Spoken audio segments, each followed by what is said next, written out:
अब हमारा next topic है बजट एक्सपेंडिचर। इसके लास्ट क्लास में हम लोगों ने पढ़ा था बजट रिसीट। ना बजट एक्सपेंडिचर क्या होता है? It refers to the estimated expenditure of the government during a given fiscal year. मतलब गवर्नमेंट आने वाले साल में कितना खर्च करने का सोच रही है, उसका एस्टिमेटेड एक्सपेंडिचर क्या है, वो क्या होता है? आपका बजट एक्सपेंडिचर होता है। और बजट एक्सपेंडिचर जो है आपका दो पार्ट में कैटेगराइज किया जाता है। One is revenue expenditure and another one is capital expenditure. तो रेवेन्यू एक्सपेंडिचर क्या होता है? एक्सपेंडिचर जब भी करेंगे तो हमारे पास कुछ आएगा या तो फिर हमारी लायबिलिटी कम होगी। मतलब कि ऐसा एक्सपेंडिचर न जिससे ना ही एसेट बढ़े और जिससे ना ही लायबिलिटी घटे, जिससे नहीं एसेट बढ़े, जिससे नहीं लायबिलिटी घटे, वो क्या होता है? आपका रेवेन्यू एक्सपेंडिचर होता है। तो that expenditure which neither creates any asset, neither create any asset and nor causes reduction in any liability of the government, जिसकी वजह से नहीं गवर्नमेंट की कोई लायबिलिटी कम होती है, नहीं कोई एसेट बढ़ता है, उसे हम कहते हैं रेवेन्यू एक्सपेंडिचर। रेवेन्यू एक्सपेंडिचर आपका रिकरिंग इन नेचर होता है, जो गवर्नमेंट के रोजमर्रा के खर्चों को कंप्लीट करता है। जैसे गवर्नमेंट को सैलरी देना है, गवर्नमेंट को एडमिनिस्ट्रेटिव एक्सपेंसेस देना है, ऑफिस एक्सपेंसेस देना है, डिफेंस एक्सपेंसेस देना है, ये सारी चीजें किस में आती हैं? रेवेन्यू एक्सपेंडिचर में आती हैं। एंड नॉर्मल फंक्शनिंग के लिए, गवर्नमेंट के नॉर्मल फंक्शनिंग के लिए क्या चाहिए? ये बजट चाहता है, ये एक्सपेंडिचर चाहिए, जैसे payment of salaries, pension, administrative expenses etcetera. And this come under the revenue expenditure. And an expenditure is a revenue expenditure if it satisfy two essential condition. दो कंडीशंस को फुलफिल करना होगा। First one is the expenditure must not create any asset of the government. पहला condition ये कि कोई भी तरह का कोई एसेट क्रिएट नहीं होना चाहिए।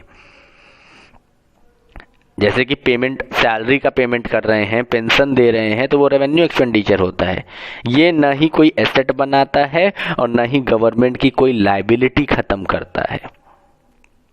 लेकिन अगर उसी जगह मेट्रो बनवा रहे हैं तो मेट्रो बनवाना हमारे लिए कैपिटल एक्सपेंडिचर। क्यों? क्योंकि गवर्नमेंट के लिए मेट्रो एक एसेट हो जाएगा। लेकिन सैलरी पे कर रहे हैं तो सैलरी से कोई एसेट नहीं बनता है। एंड सेकेंड कंडीशन क्या होगा? Second condition is that the expenditure must not cause decrease in any liability. और उसकी वजह से किसी भी तरह का कोई लायबिलिटी डिक्रीज नहीं होना चाहिए। जैसे कि गवर्नमेंट ने पेमेंट किया, किसका? इंटरेस्ट पे किया, तो वो इंटरेस्ट पे करने की वजह से कोई लायबिलिटी नहीं कम होती है।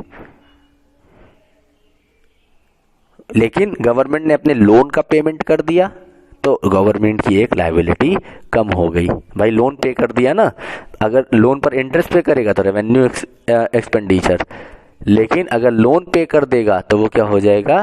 Capital expenditure. क्यों? क्योंकि उसकी वजह से क्या हो जा रहा है? गवर्नमेंट का एक लायबिलिटी खत्म हो जा रहा है, गवर्नमेंट की एक लायबिलिटी खत्म हो जा रही है। Next one is capital expenditure. That expenditure which either creates any asset, which either create any asset or causes a reduction in any liability of the government। मतलब कैपिटल एक्सपेंडिचर ऐसा expenditure होता है जिसकी वजह से या तो कोई एसेट बढ़ जाए गवर्नमेंट का, या तो कोई लायबिलिटी घट जाए। उसे हम क्या कहते हैं? उसे हम कहते हैं कैपिटल एक्सपेंडिचर। उसे हम क्या कहते हैं? Capital expenditure. ये नॉन रिकरिंग इन नेचर होता है।